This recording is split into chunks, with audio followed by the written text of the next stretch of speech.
down, I know you got me, baby. Assalamualaikum warahmatullahi wabarakatuh. Perkenalkan, nama saya Salsabila Yusa Putri. Saya dari SMK Negeri 4 Kota Bogor. Di sini saya akan menjelaskan tentang networking model. Di sini, yang pertama, pengenalan networking model. Apa itu networking model? Networking model adalah sebuah konsep arsitektur dalam jaringan yang digunakan sebagai standar dalam proses komunikasi data, perangkat dalam jaringan. Selain menjadi standar networking model, ini juga memberikan panduan tentang bagaimana data dikirim, diterima, diproses dalam jaringan. Sebelum networking model ada, setiap vendor membuat atau memiliki networking modelnya masing-masing.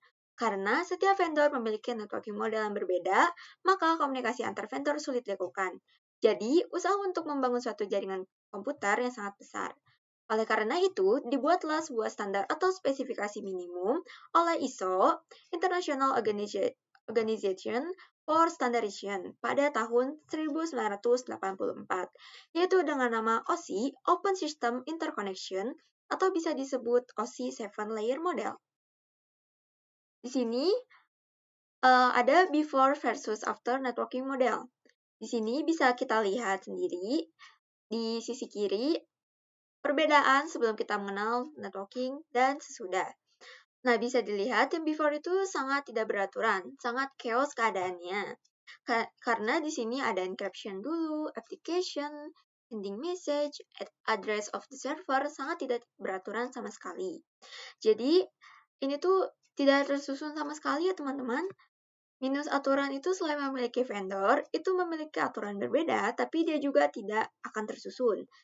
Nah, seperti ini tidak memiliki aturan, sehingga bisa saja terjadi tabrakan data ataupun hal-hal lainnya. Dan di sisi sebelah kanan adalah after networking model, itu diterbitkan, atau disebut juga OSI model layer.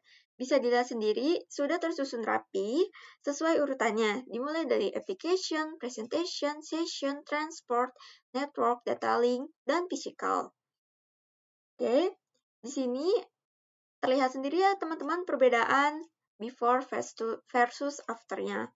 Jadi, di sini cukup memudahkan kita karena sudah sangat beraturan dan sudah ada standarnya. Setiap perusahaan atau vendor pasti memiliki aturan, sehingga kita memudahkan untuk pembelajaran atau kolaborasi dengan vendor-vendor yang lainnya.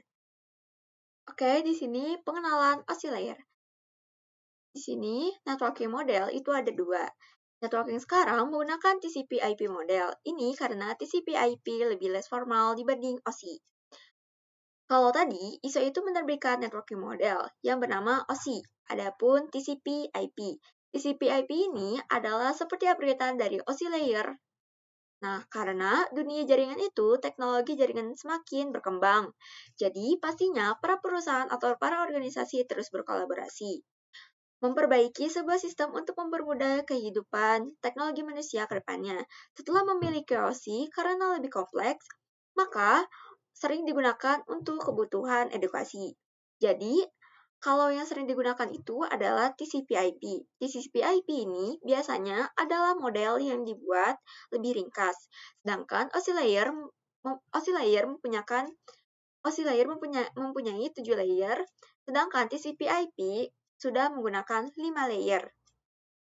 Di sini, OSI model dikembangkan oleh International Organization for Standardization (ISO) sebagai kerangka kerja untuk menghubungkan sistem yang berbeda dalam jaringan. OSI model memecah proses komunikasi jadi 7 lapisan, dari fisik hingga aplikasi untuk memberikan standar komunikasi yang konsisten. Di sini kita lanjut pengenalan TCP/IP. TCP/IP atau TCP/IP model juga dikenal sebagai protokol internet, merupakan dasar dari jaringan internet dan didesain lebih sederhana dibanding OSI model dengan hanya 4 lapisan. Model ini dibuat oleh US Department of Defense atau DoD. Model ini menggabungkan beberapa OSI ke dalam satu lapisan yang lebih luas. Sini, cara kerja jaringan TCP/IP. Yang pertama, memecah data menjadi paket kecil. Cara kerja yang pertama yaitu memecah data menjadi bagian paket-paket kecil sebelum ditransmisikan ke media lain yang disebut layer. cara kerja yang kedua, paket dikirimkan melalui router. Router berfungsi untuk mengirimkan sekaligus menentukan pengiriman paket data. Yang ketiga, paket berhasil dikirim ke tujuan. Jika paket sudah terkirim dan sampai di alamat tujuan, selanjutnya layer TCP/IP akan menjalankan tugasnya masing-masing, mulai dari penerjemah sinyal menjadi data hingga akhirnya disusun menjadi sebuah file utuh. Oke, seperti yang diketahui sendiri, di sini kalau misalkan TCP/IP ada beberapa gabungan dari OSI menjadi satu. Ada yang 4 layer, ada yang 5 layer. Sebetulnya sama aja, tapi kebanyakan memang menggunakan yang layer 5. Tapi untuk fungsinya sebetulnya sama saja. Nah, kalau di sini kita lihat perbandingan antara OSI TCP/IP layer 4 dan TCP layer 5. Nah, kalau di OSI, ini ada 7 layer, mulai dari physical, data link, network, transport, session, presentation, application. Nah, kalau di TCP/IP layer 4, presentation dan session diringkas menjadi satu di application. Begitupun transport. Oke. Di sini network menjadi internet, lalu data link dan physical menjadi satu di link. Oke, kalau di versi TCP/IP layer 4, kembali lagi yang sering digunakan adalah TCP/IP layer 5. Nah, jadi kalau yang layer 5 ini dimulai dari physical, data link, network, transport, application. Jadi, untuk semuanya sama saja, kecuali di TCP layer 4 yang membedakan hanya session dan application, presentation, dan session menjadi satu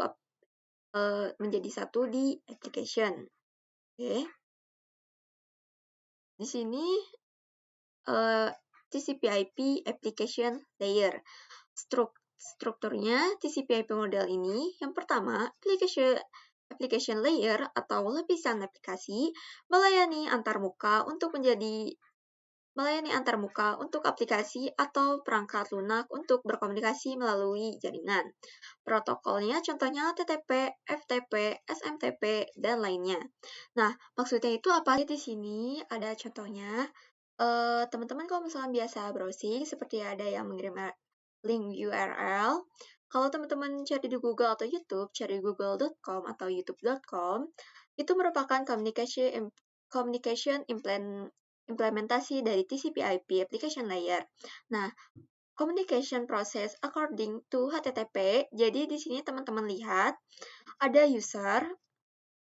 Di sini ada user ya. Terus ada browser, ada web server juga. Ketika kita mengetikkan sebuah link atau URL, dia akan nyampe ke browser. Di browser ini, dia adalah merupakan proses application layer, yaitu dia mentranslate info menjadi HTTP request. Jadi dia akan request, nanti akan memproses mentranslate URL ini menjadi sebuah HTTP request. Oke, lalu ke web server. Nah, di web server ini adalah suatu bagian dalam dunia jaringan komputer untuk dia mengatur domain, mengatur server, dan server lainnya yang biasa digunakan seperti halnya contohnya google.com. Oke, lalu dia itu kan masuk ke browser dulu. Lalu jadi setelah masuk ke HTTP request, di sini akan masuk ke web server. Nah, setelah itu di sini interpreting the request, retrieving required data files. Nah, di sini bakal ke sending statusnya, lalu ke HTTP response. Nah, jadi di sini tuh dia bekerja mengklaim sebuah informasi yang tadi kita cari. Setelah itu dia akan mengirimkan kembali, lalu direspons. Setelah itu akan ke web page, lalu akan di screen. Seperti itu ya teman-teman. Oke, di sini ada TCP transport layer. Struktur TCP/IP model. Yang pertama, di sini mengatur pengiriman data dan memastikan keandalan komunikasi antar aplikasi pada host yang berbeda. Protokol utamanya TCP dan UDP. Oke, di sini TCP Transmission Control Protocol TCP menggunakan koneksi, data dikirim secara berurutan, mencegah data yang macet, dan mempermudah dalam menemukan dan memperbaiki kesalahan. Negatifnya, terdapat banyak komunikasi dua arah antara kedua pihak sehingga butuh waktu yang lebih lama. Di sini, UDP, User Datagram Protocol, tidak berbasis koneksi. Tanda pengenal atau nomor urut tidak mengoreksi kesalahan pengiriman dan tidak peduli apabila pakai yang hilang. Positifnya, UDP mengirimkan paket data lebih cepat ketimbang TCP. Oke. Di sini fungsi utama TCP/IP model. Di sini TCP/IP model lebih berfokus pada fungsionalitas dan efisiensi dibanding dengan OSI model dengan fungsi utama jaringan. Di sini menyediakan standar komunikasi dalam jaringan dan internet, mengurangi kompleksitas dengan menggabungkan beberapa OSI, menyederhanakan protokol dengan hanya menggunakan 4 lapisan inti. Yang ketujuh, ada TCP/IP Network Layer. Di sini, network layer atau lapisan jaringan merupakan proses di mana perangkat komputer diberikan identitas berupa IP address. Pemberian IP address berperan sebagai alamat yang berguna untuk mengoneksikan sejumlah perangkat dalam jaringan. Selain itu, IP address dapat mencegah terjadinya kesalahan alamat ketika dilakukan pengiriman paket. Untuk network layer, hanya terdapat satu contoh, yaitu IP. IP menyediakan dua fitur yang sangat penting, yaitu addressing dan routing, yang dimana berfungsi untuk menangani konektivitas dan pemilihan jalur. Setiap perangkat jaringan memerlukan alamat unik di jaringan. Lalu di sini, TCP, IP, data link, dan physical layer. Di sini, data link mendefinisikan protokol yang dibutuhkan pada physical layer. Salah satu fitur pada data link layer ialah FCS, Frame Check Sequence, yaitu Error Detection Mechanism. Hanya mendeteksi error tanpa recovery. Address yang digunakan pada data link layer adalah MAC address. Physical layer mendefinisikan cabling pada suatu jaringan komputer, mendefinisikan secara fisik apa yang digunakan untuk menghubungkan antar device. Encapsulation dan decapsulation. Pada komputer pengirim terjadi proses pemecahan paket data menjadi paket yang lebih kecil dengan penamaan yang berbeda sesuai masing-masing layer. Setelah paket dipecah-pecah menjadi potongan yang lebih kecil juga, dilakukan proses pembungkusan paket data yang disebut encapsulation. Pada komputer penerima, terjadi proses sebaliknya, yaitu proses pembukaan bungkusan paket yang diterima dari pengirim decapsulation dan proses penggabungan kembali pecahan-pecahan paket data menjadi paket yang utuh. Jadi, di sini encapsulation adalah proses pembungkusan data yang dikirim dari pengiriman ke penerima melalui setiap layer jaringan. Di sini, pemecahan paket data encapsulation dimulai dari bawah. Yang pertama, maksudnya mulai dari atas. Yang pertama, application layer, transport layer, network layer, data link, physical layer. Lalu di sini pengiriman paket data. Di sini pengirimannya yaitu decapsulation, yaitu penggabungan pecahan paket data. Di sini kalau decapsulation itu dimulainya dari bawah, dari physical layer, data link, network, transport, sampai ke application layer, lalu digabungkan menjadi pecahan-pecahan yang utuh. Oke. Mungkin cukup sekian yang bisa saya jelaskan. Mohon maaf apabila ada kesalahan kata. Wassalamualaikum warahmatullahi wabarakatuh.